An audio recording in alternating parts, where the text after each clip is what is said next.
Alto. É.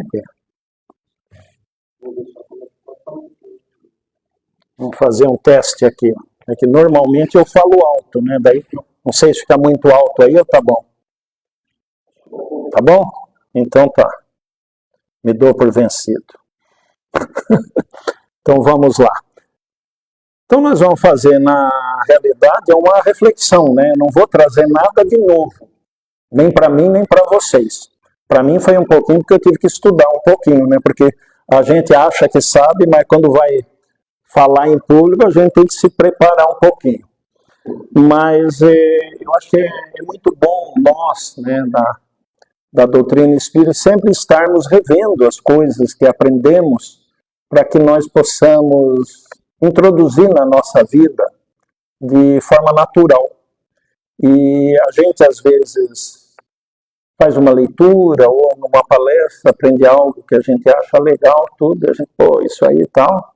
No primeiro dia a gente lembra, no segundo, e daqui a pouco a gente volta, às vezes, ao normal. E o nosso normal sempre está precisando de alguma coisa.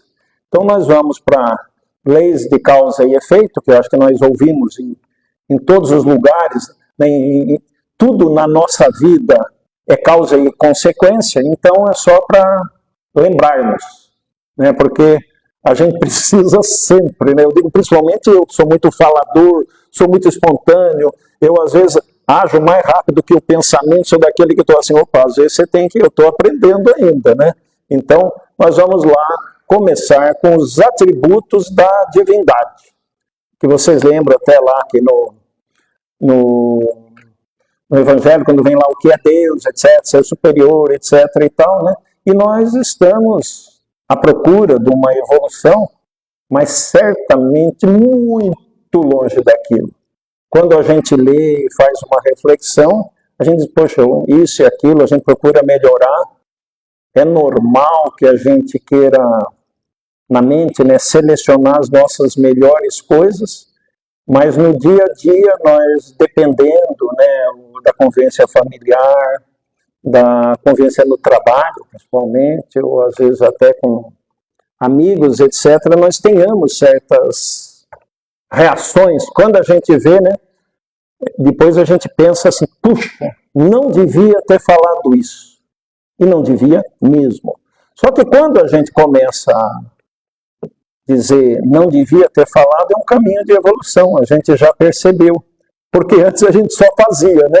A pessoa dava e eu sempre gosto de citar aquele que diz assim, eu não faço nada de mal para os outros, mas pisou no meu calo, né?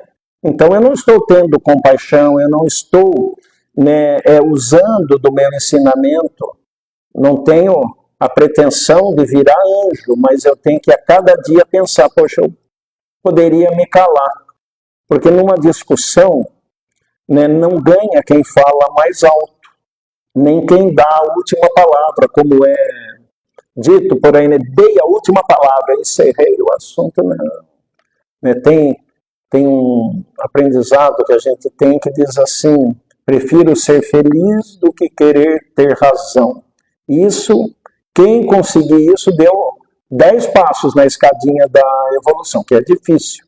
Né? E um tempo atrás eu estava também assistindo uma palestra e falava, né, da discussão. A pessoa que é mais dada, uma gostada, de um bate-boca, ela quer ter a última palavra e ela quer, muitas vezes, que você necessariamente discuta com ela, fale o contrário, porque ela quer te convencer como ela está certa. Às vezes até, parece brincadeira, imbuída de um bom pensamento, que na visão dela, ela quer te dar o melhor, só que ela não sabe muitas vezes como. E entra daí aqueles fatos que nós sabemos, né? Orgulho, vaidade. Isso é terrível, né? São algumas dos dois piores defeitos. Então nós temos que saber que, às vezes, quando uma pessoa contrapõe uma ideia, alguma coisa nossa, nós possamos, às vezes nós não podemos concordar com aquilo, que às vezes, ao nosso ver, não está certo. mas até onde vale discutir? E o ensinamento que eu tive foi o seguinte, que eu quero compartilhar com vocês. Eu discuti com a Doris ali, eu vou dizer, não, vou mostrar para os outros, né, Doris, que eu sou... Daí, quando ela me contra-argumentar, e eu vejo que se eu falar do meu jeito, ela vai falar do outro, daí eu vou ter que tal, e não termina. O que eu posso dizer para ela? Primeiro, respirar fundo, para não falar com raiva, ter o controle, que é muito importante, do tom de voz, da maneira, da postura. Isso é difícil, vocês sabem disso. Quem não fica nervoso aí, a gente muda até a expressão do olhar aqui, as veias, etc. Daí, digamos, o que eu vou falar para você? Vou dizer assim, puxa, sabe que eu nunca tinha pensado nesse seu ponto de vista?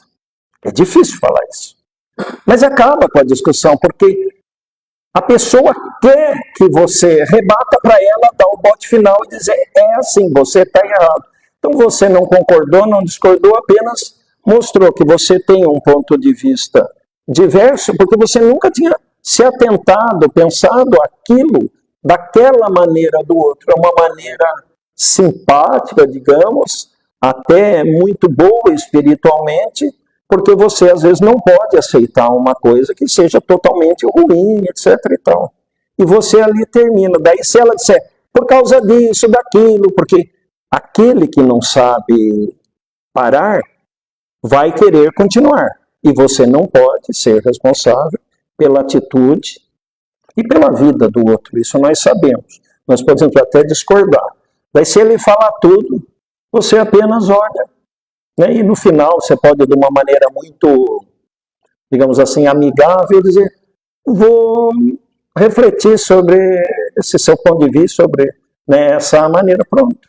Foi simpático, tal, melhor que uma discussão, muitas vezes, que pode até estremecer uma relação, né, é reação, mas estremece uma relação e muitas vezes até termina com uma relação de amizade, trabalho, então, às vezes, causa até uma demissão.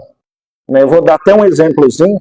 Eu estou com uma pessoa muito querida no hospital, que sofreu um acidente. É uma senhora que trabalha comigo há 35 anos, quer dizer, já é mais do que família, né, já virou. E ela foi atropelada, saiu até no Jornal do Almoço, tal, quem viu aí, um atropelamento no centro foi ela. E a gente vai lá, e lá no hospital, ela está no quarto com mais pessoas. E a gente nota isso lá, as pessoas conversando até entre si, porque a gente não é surdo, né? Discussõezinhas bobas, até com a pessoa que está lá no hospital. E eu citei ela pelo seguinte, né, ela é evangélica, é uma mulher assim que está anos-luz à nossa frente no modo de proceder. E eu perguntei para ela, né, da pessoa que atropelou. Ela disse assim, porque a mulher invadiu, que pegou ela, né, o carro realmente avançou o sinal. Estava a polícia, por sorte, na hora, tudo. Então ela disse assim, ela não fez contra mim. Ela se distraiu. Ela devia ter prestado atenção.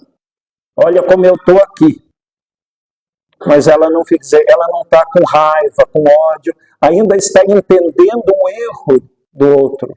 Nossa, quando ela falou aquilo, eu fiquei morrendo de vergonha, né? Que eu já vamos ver quem é, ela vai ter que pagar, isso é modo de dizer. Mas você vê que é um treinamento que ela tem.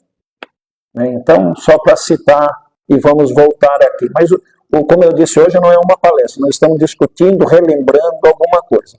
Os atributos da divindade, nós temos nosso ser superior, que é Deus, né? Aquele negócio, não adianta querer que vai demorar, né? E nós não vamos chegar nisso, então ele é imutável, imaterial, único, todo-poderoso e soberanamente justo e bom. O que é soberanamente justo e bom? Vocês vão sempre acompanhando, porque eu acho que isso aí ajuda muito, né? A ouvir vocês terem a leitura. A sabedoria providencial das leis divinas se revelam nas menores como nas maiores coisas, a qual não nos permite duvidar da sua justiça. Então, isso aí, por simples que pareça, daria para a gente ficar aqui, essas 2 horas e meia que eu tenho aqui para palestrar, brincadeira, Somente nisso aí, que susto de novo, né, Doris? Não, não são 2h30, não. São 2h25. Ele cortou 5 minutos meus. Né? Todo mundo levanta e vai embora, ele fica sozinho. Né? Mas só para descontrair para a gente. Porque nós temos que sempre refletir disso, né? Se nós estamos falando de leis de causa e efeito, já vou adiantar uma coisa. O que são leis de causa e efeito na nossa vida, na prática? Livre-arbítrio, que é uma das coisas que a gente mais fala. E muitas vezes a gente não reflete sobre o que eu faço para o que eu tenho de causa e efeito, né? Porque eu vivo hoje de efeito do que eu fiz ontem e assim por diante. Então, quando falamos da justiça divina, encontramos as leis. Essas são, digamos, 4 delas, existem várias, né? Lei de causa e efeito, ação e reação, retorno e semeadura. Vou chamar a atenção de vocês numa coisa. Eu sempre gosto de colocar uma imagem, e a imagem tem que ter algo, ela não está lá enfeitando. Então, procurar ver, porque isso é um treinamento, eu falava ali de aula, quando eu dava aula, eu sempre fazia que os meus alunos tivessem uma reação para a gente começar a ver, às vezes, numa imagem, captar alguma coisa. Então, assim, se eu falo em justiça divina, existem várias coisas, tem uma luz acesa, né? É lá que eu encontro, é ali que eu tenho a luz. Porque, às vezes, eu procuro várias luzes, digamos, que não estão acesas. Onde eu me debato, onde eu faço, mas tem uma que eu tenho que procurar, é aquela que é a certa. Isso é apenas simbólico, tal, para a gente começar a mexer o cérebro. Então ali, ó, semeamos na terra aquilo que colheremos no céu. Quem da doutrina espírita ainda não pensou, não ouviu falar disso, né? Nós vamos lá, né, colher aquilo que nós estamos plantando hoje. E hoje nós estamos vivendo o que plantamos antes, nem sempre na última vivência, né? Pode ser coisas que foram acumuladas. Às vezes, numa reencarnação, nós não cumprimos todas as nossas obrigações ou débitos. Mas então, quando a gente tem esse conhecimento, quando a gente faz uma reflexão sobre isso, é muito bom que a gente vai vendo que o que eu estou fazendo hoje vai ter consequência amanhã. Eu não sei se na minha existência anterior ou numa das anteriores eu tive essa oportunidade. Pode ser que não. E pode ser que eu esteja, né, vindo aqui. Pode não, eu certamente vim cumprir alguma coisa, né? Então nós estamos em provas e expiações. As provas é o que a gente passa, aquelas coisas que acontecem, como é numa escola, tal. Eu tenho que fazer a prova para passar de ano. E a expiação é a matéria, aquilo que ficou sem fazer. Então, o débito que eu tenho anterior é a expiação que eu tenho que ter. Eu tenho essa expiação. Será que eu vou conseguir expiar, né? Sair disso através das provas que são as vivências, né? Quando eu tenho um problema no trabalho, um problema em casa, com a esposa, com o marido, com o filho, aquilo que me faz ter que pensar como eu vou agir e tal, causa e efeito. Sempre. E eu sempre serei o exemplo da pessoa que eu quero que evolua, porque a gente sempre quer que o outro evolua. Não é? A gente quer que os outros evoluam, os outros também querem com a gente. Mas eu tenho que pensar em mim. Nisso eu não posso viver a vida do outro, agora eu tenho que ser exemplo. Eu não posso dizer para fazer isso se eu não faço. Eu não posso exigir do outro se eu não consigo com todo o meu conhecimento. Então eu posso alertar ao outro, mas não exigir, porque muitas vezes nem eu faço. Eu digo, mas quem sabe? Ele fala, então eu alerto, agora a vida é de cada um. Então vamos lá. Então, a lei de causa e efeito é uma lei natural. E seu objetivo, isso que é o importante, não é punir, e sim educar. Porque muitas vezes a gente pensa assim, né? Nossa, eu vou ter que pagar por isso, uma punição. Não, é a chance que está sendo me dado essa prova para eu me redimir daquilo que eu não fiz direito. E talvez eu não passe com 10, mas com 7, quem sabe na outra com 8,5, né? O importante é ir passando, né? Eu lembro quando eu dava aula, tinha aluno que ficava de segunda época, chamava no meu tempo. Hoje eu acho que nem fala assim, eu acho que nem fala, é só no computador, né? É só leitura, brincando. Então, é isso. Então, seu objetivo não é punir, e sim educar. É nos reconduzir à sintonia com o amor. Isso é outra coisa que a gente fala sempre, o amor, no seu sentido maior, né? Tudo que nós temos que fazer com amor. O amor se divide em várias maneiras, mas é nós entendermos o outro. Nem sempre aceitamos, mas procurar entender por quê. Né? Porque é aquele negócio, cada um é cada um, nós não estamos no mesmo processo evolutivo, nem dois gêmeos estão no mesmo processo evolutivo. Às vezes vieram como gêmeos para se redimir de alguma coisa que lá atrás eles não estavam juntos, vão ter que conviver juntos já desde o útero, etc. Isso dá para a gente ir longe. Então é através da reparação que iremos nos redimir. Agora vem aí, isso aqui que é muito importante, né? Se matou, dará a vida com esforço. Se feriu, irá promover a cura, com dedicação, que é aquele negócio, quem sabe, é um enfermeiro, né? Um médico, uma pessoa que cuida da outra, a mãe, o pai, né? E passam noites com a criança chorando ali, às vezes tem que trabalhar no dia seguinte, e a criança vai se calar exatamente na hora que você ia tirar 5 minutinhos. Mas isso aí também é dedicação. Não ver como punição, isso é muito importante, eu tenho um porquê, né? Se prejudicou, agora irá beneficiar com seu sacrifício. São aquelas pessoas que às vezes acontece algo, isso é muito familiar daí, de ter que ajudar algum parente, alguma coisa, assim, nossa, mas coitado, perdeu o emprego, não tem dinheiro nem para pagar o aluguel, para comida, às vezes a gente tem que se sacrificar até financeiramente. Ou a pessoa está precisando que eu leve ela toda hora em algum lugar, machucou uma perna, não sei o quê. Então, digamos assim, as maneiras são muitas, mas nós vamos beneficiar, quem sabe, alguém que nós deixamos de beneficiar e até prejudicamos numa existência passada. Reflexão, não quer dizer que seja por isso, mas um motivo haverá. Eu acho que nós não estamos ainda preparados para saber de tudo, mas se nós aceitarmos isso, não é que fica mais fácil, mas eu viverei de uma maneira melhor na minha reflexão, no que eu faço, do benefício do meu sacrifício, alguma coisa, em prol do outro. Não tem que ficar pensando porque eu devo fazer. Então, eu devo introjetar que eu estou aqui para servir. Isso não é necessariamente servir de uma maneira ruim. É uma gentileza, uma coisa. Então, nós vamos pensar. E se usurpou, daí assim, né? Nessa existência devolverá. Como, eu não sei. Mas é aquele negócio, né? Vamos dar um exemplo assim. Eu tenho um sócio e meu sócio me roubou. Fiquei na miséria. Será que eu não fiz isso anterior com ele e agora eu tinha que reparar por isso? Quer dizer, a reparação dele será numa outra existência, ou porque, ou ele veio até com esse propósito. Né? Nós temos aquela famosa história do Robin Hood, né, que roubava para dar para os pobres. Isso só para exemplificar. O que me acontece é causa e efeito do que eu fiz. Então, para que a gente nunca jogue a culpa para o outro. O que acontece comigo é meu. A reparação é tão somente minha.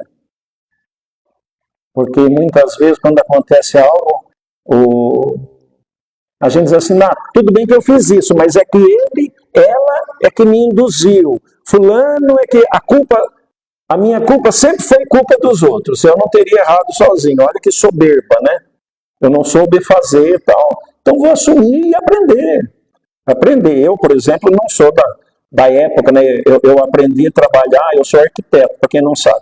Eu aprendi a trabalhar no desenho, na prancheta, cortando papel, afiando lápis, não sei o quê, usando aqueles equipamentos que hoje você entra num programa de computador em 2 minutinhos. Os meninos que trabalham comigo, enquanto eu vou perguntar, escuta isso, aquele, eles aperta a tecla tal.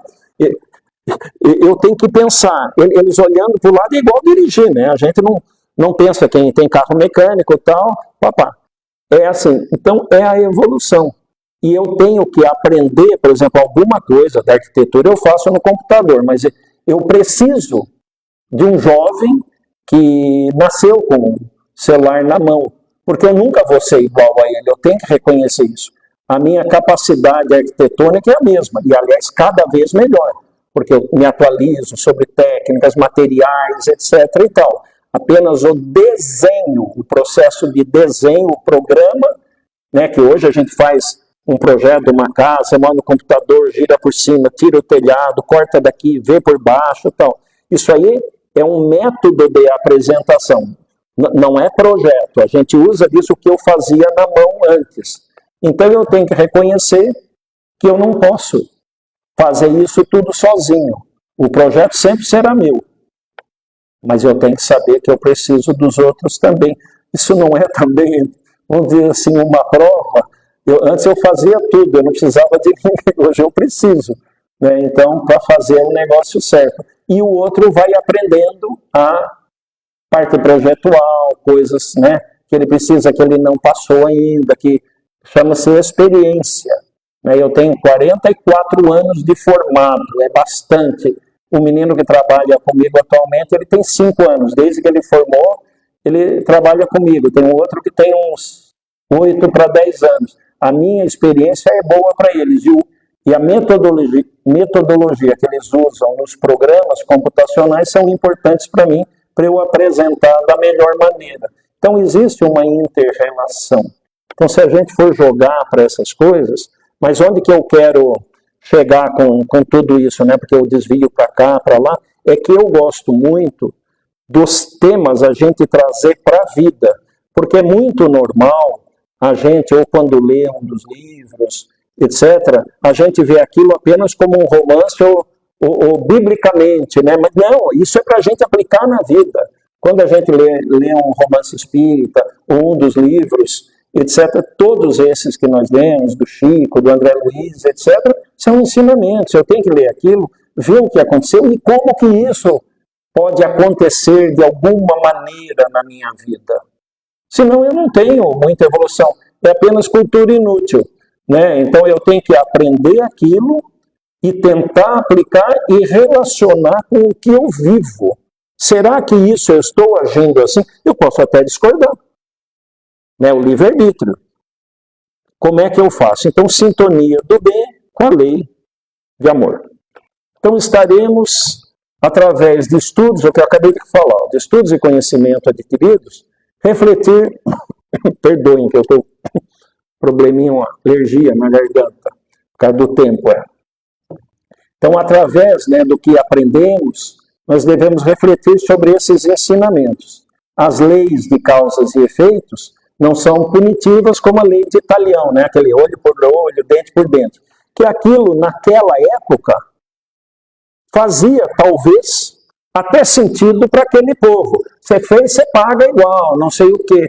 Porque até as parábolas que Jesus ministrava, etc., se nós formos olhar hoje, com a cultura, fazem sentido para aquele momento da vivência da cultura que tinha. Lá, quase ninguém sabia ler e escrever, a vida era rude, você tinha que vencer pela força, era uma outra época. Então, nós temos sempre que ir nos atualizando, né, trazendo aquela verdade para os dias de hoje. Então, nós temos que aprender. Então, a lei de Talião, ela era uma lei punitiva. Você, sem querer, vamos pegar o exemplo que eu dei aí do atropelamento dessa senhora. A pessoa que a atropelou teria que passar por um atropelamento, né?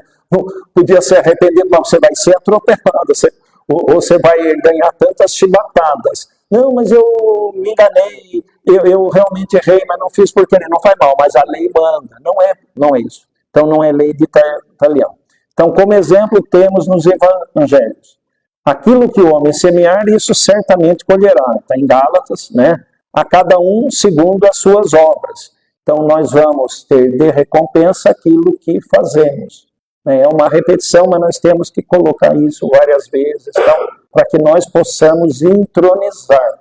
Então, se eu quero algo, eu tenho que ser merecedor. Eu tenho que ter o merecimento. E muitas vezes eu quero algo que pode até, a meu ver, ser bom. Nunca pedi, né, para ganhar mais, para ganhar na loteria, essas coisas não. Nós temos lei do amor. Como que eu posso ajudar melhor? Como eu posso ter mais paciência? Como que eu posso vivenciar a minha vida da melhor maneira? Não com bens materiais. Eu acho que eu posso querer ter um bom carro, eu posso querer ter uma boa casa. Isso é natural, ter uma roupa boa. Não para mostrar para os outros. Vamos supor, alguém que goste de moda, sempre quer um tipo de roupa mais, digamos, diferente. É justo. Mas ela não tem que querer aquilo por vaidade, para mostrar para os outros, olha que eu estou usando a marca tal, não sei o quê. Como eu sempre dou exemplos, eu faço um trabalho às quartas-feiras de madrugada com os moradores de rua. Nós temos um grupo. Se alguém quiser um dia, pode me procurar. É uma experiência maravilhosa estar numa manhã lá, das 4h30 da madrugada às 7h. Nessa última quarta-feira estava um frio enorme, e eu ainda mais que fico do lado de fora. Eu não sou da turma que fica abrigada, porque eu sou o garçom, eu que sirvo eles, o café, o pãozinho e tal. Então é mais frio ainda. Mas por que eu estou citando isso, né? As pessoas são pessoas que estão numa situação bem difícil, de vulnerabilidade social, etc. E nós temos lá um bazar, a gente chama de bazar, para não dizer que deu a roupa. Então a pessoa chega, você dá um calçado, se tiver do tamanho dela, tem uns que pegam até maior, melhor do que ficar com o pé no chão. Roupa, de tudo. Às vezes tem cobertor, de tudo. E eu estava ali, eu fico numa mesa assim grande, com o café, eu que sirvo, né, o chá, o café com leite, a gente ainda tem cardápio, pode escolher e tal, né, tem a escolha, tem os pãezinhos, tem dia que a gente ganha dos doadores mortadela, que faz um sucesso. O dia da mortadela é o dia do McDonald's para a criançada. Não, é engraçado. Tem uns que chegam e dizem assim, não pode colocar mais uma mortadela? Pode. Está lá para eles, né? E tal. Mas eu queria chegar na vaidade. Aconteceu, eu não vou dar nome, uma moça, ela estava na fila assim, e tem uma janelinha assim, eles vêm lá dentro, mas tinha gente na frente. Eu só ouvi ela dizendo assim, o Nike é meu, o Nike é meu. Ela ainda queria o tênis e o Nike. Eu olhei, ela estava com um chinelinho e tal. Tá justo ela querer, mas calma, pede um tênis. Vocês estão entendendo? Eu acho assim que é justo, eu não quero julgá-la. Mas para ver, isso aí está ligado, a vaidade, tudo. Às vezes chega lá, teve um dia também, chegou um rapaz com um shortinho, um frio daqueles. Daí ele falou, eu quero uma calça. E ele era meio grandinho tal, e tinha uma calça maior. Na hora que o rapaz deu a calça, tinha um bordadinho. Não era feminina, mas tinha um bordadinho. Ele falou, calça B, né? Homem que não é homem, eu não uso. E ficou de short passando frio. É vaidade, orgulho. E lá a gente até fala assim, mas meu filho vai te proteger, pelo menos hoje e tal. Só que não uso, acabou ali o papo. Ele tem que também ser responsável pelas ações dele. Então eu estou dando esses exemplos, como eu disse, eu gosto de que a gente use disso aqui para a nossa vida. Então não é fácil. Né? É muito comum, assim, às vezes o pão no frio, quem é da área sabe que às vezes não cresce direito, tal, porque é química, no forno, tal. Eu vou pegar os pães às 4h. Cheguei lá, tá quentinho. Daí eu brinco com a moça lá que me põe os sacos de pão. Eu digo, que bom que eu peguei quentinho, eu chego lá, já tá congelado, né? Até aí, tal, brincando, né? Tem uns que chegam e dizem assim, ele hoje tá meio fofo, não tá, como é que fala, quando tá quebradinho, assim, sabe, o pãozinho quentinho, é bom, né? Mas não tá, reclama, ainda tá ganhando lá, tal. Então a gente vê com amor. Eu entendo que para ele, porque ele está se sentindo, eu estou num lugar que estão me servindo. Que bom que ele se sinta assim, não se sinta humilhado. Mas a gente está olhando, graças a Deus, eu trabalho nisso já, sei lá, 15, 18 anos, já aprendi a ver. No começo eu ficava meio revoltado, digamos, por dentro. Pô, estou dando pão, o cara ainda está escolhendo. Tem uns que chegam, a gente põe no pratinho 2 pãezinhos, assim, são vários pratinhos. E pode repetir quantas vezes quiser. Daí ele chega, pega um pãozinho desse pratinho e do outro, porque ele quer os 2 maiores, os 2 que estão mais torradinho, o outro quer tal. Deixa, não faz mal, está sendo servido. Agora tem uns que reclamam, tem uns que pedem, quero açúcar, não está bom de açúcar. Daí agora, né, depois de anos, a gente já deixa lá uma caneca com açúcar para quem quiser tomar bem docinho. Fazer o quê? Mas isso é amor, é a maneira que nós encontramos de poder fazê-los até se sentirem bem. Né? Então, eu sempre vou dando esses exemplos, porque eu mostro assim, como isso aí, trazendo para a nossa vida, se torna uma coisa que a gente tem que praticar. Daí sim o ensinamento, ele terá feito um efeito, porque não é a gente decorar, eu saber de cor, que no capítulo tal, que em João 13, babapá, que em Gálatas não sei o que, isso é cultura e é válido.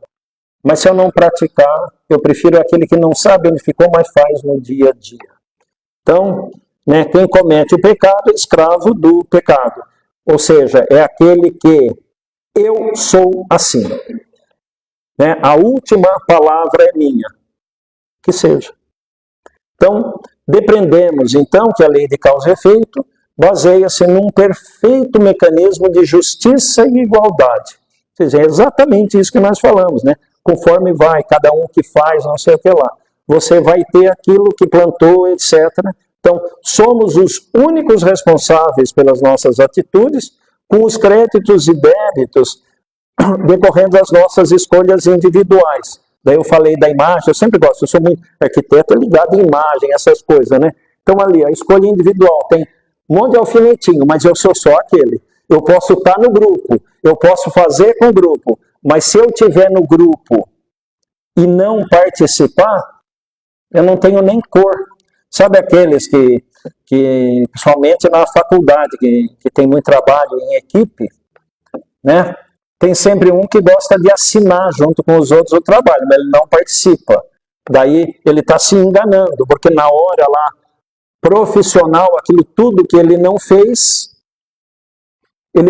aquilo. Às vezes era uma bobagemzinha, mas o ensinamento é aquilo que a gente vai guardando, vai pegando daqui, dali e tal. Então, né, nesse caso, aqui está bem exemplificado. Eu posso estar com os melhores, ganhar o prêmio de equipe e tal.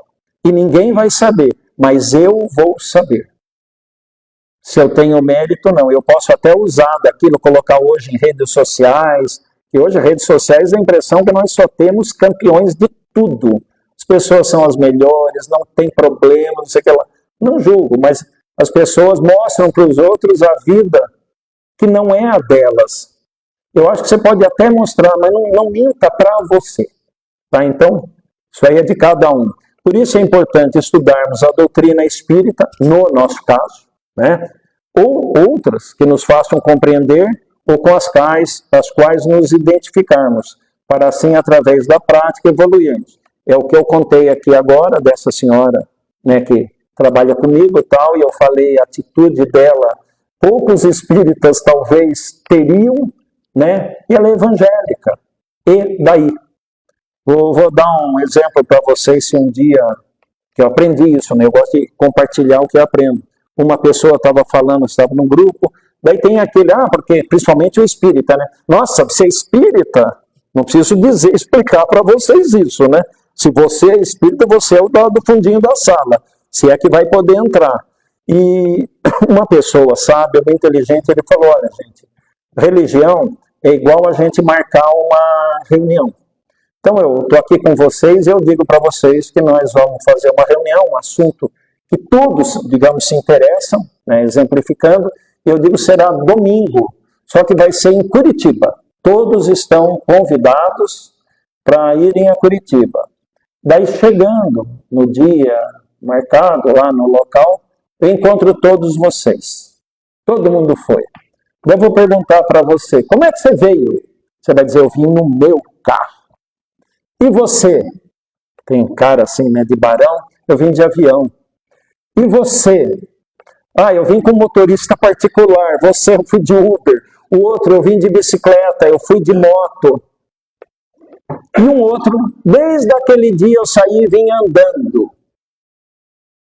É questão de modo de ir, de conforto. Talvez o que esteja mais feliz é o que foi andando. Ele gosta, é desportista, o andar para ele e tal, não sei o que lá. Então, chegaram todos no local da reunião de maneiras diferentes. Mas todos chegaram. Então, o meio de ir são as religiões. Talvez eu me identifique mais com essa, talvez eu até não goste da outra, muitas vezes por ignorância, por eu achar que, mas todos foram. E todas as religiões levam a um lugar, Deus. Deus é o mesmo. Até os muçulmanos, né, que são muito criticados, tal, mas é que a gente vê muito aqui, até pela imprensa, os radicais. Como tem radicais em todas as áreas. Então a ideia é essa. Se a pessoa chegou no ponto bom, que bom que ela chegou. Eu talvez cheguei num outro veículo, mas ela às vezes chegou melhor que eu andando. Para deixar isso como reflexão, que serve para a gente quando numa discussão, eu tenho usado muito isso, que quando eu falo, porque eu na realidade sou ecumênico, eu fui criado, tive até, eu digo assim, a sorte talvez seja uma prova minha, fui criado numa família por parte da minha mãe, extremamente católica. E por parte do meu pai, extremamente espírita. O que é raro. Com boa convivência. Porque até, né, eu que já estou com quase 70 anos, né, ano que vem faço meus 70, então quando eu era jovem, isso digamos há 60 anos atrás, 50 e pouco, católico e espírita não se bicavam. Era até uma coisa difícil, dentro de casa não. Nós íamos com a avó na doutrina espírita, íamos com a mãe, né, fiz primeira comunhão, fiz tudo que tinha direito. Vou hoje com ela nas missas, tal. É a maneira que ela tem de chegar a Deus e é feliz. E é uma pessoa espetacular. E acabei abraçando a doutrina espírita daí por identificação. Mas eu não deixo, eu sempre digo de ser católico, porque eu não abandonei. Eu apenas pratico a doutrina espírita. É a minha escolha, onde eu mais encontrei as respostas para as coisas, minhas dúvidas que alegram o meu coração. Então, para ver que nós podemos fazer de todas as maneiras e sermos boas pessoas, eu tento pelo menos, né, para a gente chegar e receber todo mundo bem. Eu tenho um grande amigo, dentre os amigos, um deles. Ele é ateu, graças a Deus, porque ele é melhor que todo mundo nas ações do que ele faz para os outros. Como pessoa, ele diz, eu não consigo acreditar, mas eu faço tudo isso que vocês falam, só não acredito que é Deus. Né? Para ele, vamos dizer, brincando, existe uma força maior, que é força maior que Deus, né? Mas daí a gente não entra na discussão, eu nunca tinha pensado no seu ponto de vista, né? É melhor assim, ele pratica, ele é uma boa pessoa, provavelmente, às vezes melhor que muitos de nós. Então vamos lá, estamos chegando no final do primeiro terço da palestra, brincadeira. Vamos lá, provas e, bom, eu ainda tenho um tempinho, né? 1 hora? Tá, ótimo. Então, a cada existência, temos uma nova oportunidade de evolução. Vocês veem que assim, porque eu estudei, às vezes eu já falei antes do que vem, mas como eu falei para vocês, nós estamos aqui apenas relembrando aquilo que já sabemos, para que possamos pensar mais uma vez e, quem sabe, praticar na nossa vida, que não é fácil, mas uma vez aqui, uma vez ali, alguma coisinha a gente vai entronizando, é isso que interessa. Então sabemos que somos a nossa melhor versão. Hoje nós somos a nossa melhor versão. Isso me assusta mesmo. Eu digo, puxa, eu fui pior do que tem hora que a gente, né, sai da casinha, a gente briga, não sei o quê. Quantas vezes a gente já não teve reações, principalmente depois do estudo da doutrina espírita, mas como é que eu fiz isso? Eu fiz isso porque antes eu era diferente, eu tenho que ir fazendo cada vez menos. Eu só não vou fazer quando eu estiver perto de uma vivência como um Chico Xavier, como uma Madre Teresa de Calcutá. Então, as milhares vezes que eu tenho ainda para vir, mas se eu subir um degrauzinho, eu já não estou ali. Digamos assim, para nos animarmos, nós não estamos tendo essa palestra numa salinha lá embaixo, nós já estamos aqui em cima, já subimos alguns degraus. Depois daqui, depois tem que subir no telhado, aí é que é, né? Mas então, vamos lá. Então, o que fazemos para ainda mais melhorar? Como reflexão, vejamos. Né? Então, assim, eu coloquei ali o quadro, que eu gosto daquilo que eu falei, né? Às vezes eu vou esquecer, mas vocês sempre vão prestando atenção na imagem. Eu estou aprendendo, é uma escola que eu estou fazendo a prova, estou evoluindo. Sabemos que as nossas expiações requerem provas, como em qualquer situação, seja na vida, no trabalho e assim por diante. Quanto às expiações, é muito importante compreendermos que a ação está em nossas mãos. A reação está na pauta da misericórdia de Deus. Aí é aquilo, eu faço, o que me vem é o merecimento. E eu não posso fazer troca, né? Eu vou fazer algo, depois eu vou ajudar o velhinho lá no asilo se eu conseguir tal coisa. Deus não troca. Eu tenho que ir no asilo fazer porque eu sei que aquilo é importante. Pode ser que eu tenha um merecimento que eu não sei de como vem. Às vezes me acontece algo, que legal, queria tanto isso, obrigado. Mas eu fiz muitas coisas. Só que eu não estou fazendo aquilo em troca. Só que eu sei que eu vou ganhar alguma coisa certamente. Talvez não como bem material e nem nesta vida. Pode ser que na hora que eu sair deste corpo material, na minha ida lá para o plano espiritual, seja um pouco menos dolorido, vamos dizer assim, porque eu nunca acho que vai ser dolorido. Eu acho que vai ser uma experiência, porque às vezes a gente apavora nas coisas, né? Mas não, vamos fazer o melhor porque eu vou ter uma compensação nisso. Então as expiações não significam necessariamente sofrimentos, pois não são castigos, mas processos educativos. Diz Emmanuel no livro Justiça Divina. A expiação é a medida da lei para os corações endurecidos. Em contraponto ao olho por olho, dente por dente, que nós citamos anteriormente, Jesus nos esclarece que o amor cobre uma multidão de pecados. Isso aí, vocês podem ter a certeza que acontece. Porque quando a gente está numa situação tal e a gente passa a fazer uma coisa boa, como ajudar um filho, um carinho, uma coisa, são atitudes pequenas que nós não estamos fazendo em troca, nós estamos vivenciando. É isso que eu mais uma vez falo. Como colocar as leis da causa em efeito na vida de forma natural.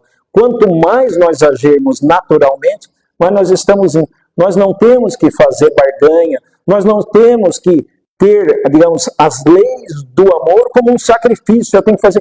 Não, eu tenho que introduzir naturalmente, isso tem que ser como eu faço todo dia. É treinamento, é escola, é aprendizado, alguma coisa assim.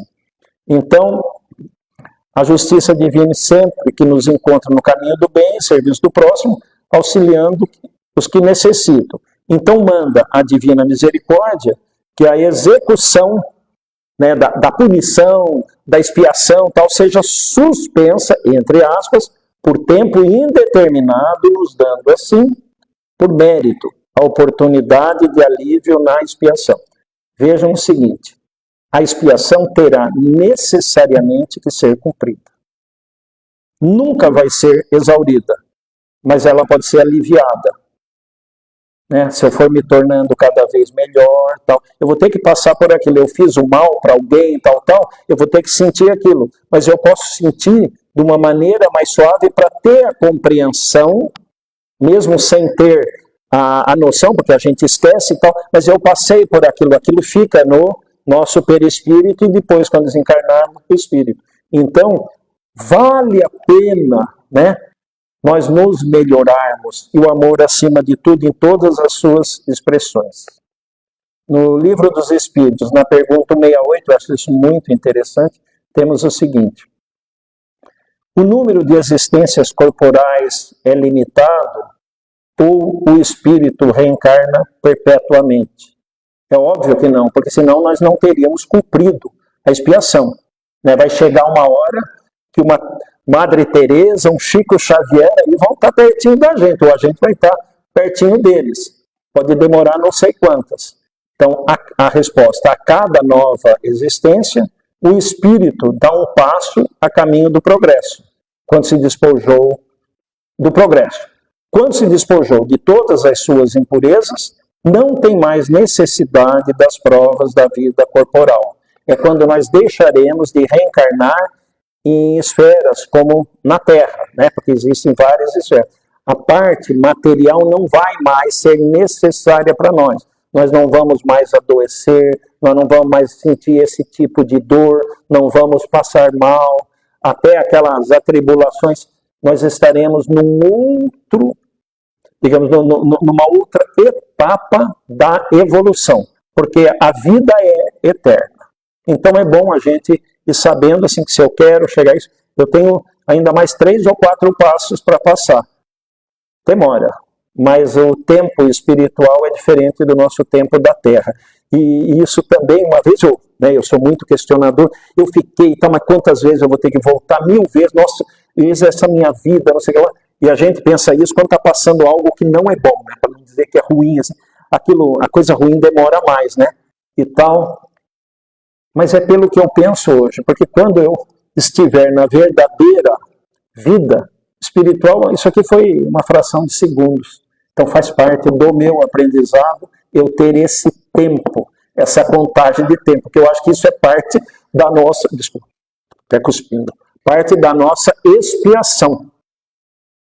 O tempo que nós temos hoje. Mas a gente aprende. Tem momentos muito bons também para nós, quando nós merecemos. Para concluir, qual deve ser a nossa atitude, o que devemos fazer em prol da nossa evolução? Daí isso aí é o túmulo do Allan Kardec, em Paris, tem essa inscrição lá. Nascer, morrer, renascer ainda e progredir sempre, que é o que nós falamos hoje, não é mesmo? Então eu espero que isso aí que nós falamos como tema, assim, dê para a gente pensar como eu aplicar essas palavras que foram aqui trazidas, como eu aplicar isso na minha vida no dia a dia. Se eu conseguir, sempre eu digo, 1 degrau já valeu a pena, mesmo que esteja 1 bilhão de degraus, mas eu já não estou, e hoje nós já estamos aqui no auditório em cima, já vai ter que descer, mas já subiu, já pôde provar o que era aquilo. Então, lembrando, para terminar de vez, que a evolução é individual, mas juntos nós podemos nos auxiliar. Muito obrigado. É isso que eu tinha para vocês. Então, agora, me foi pedido para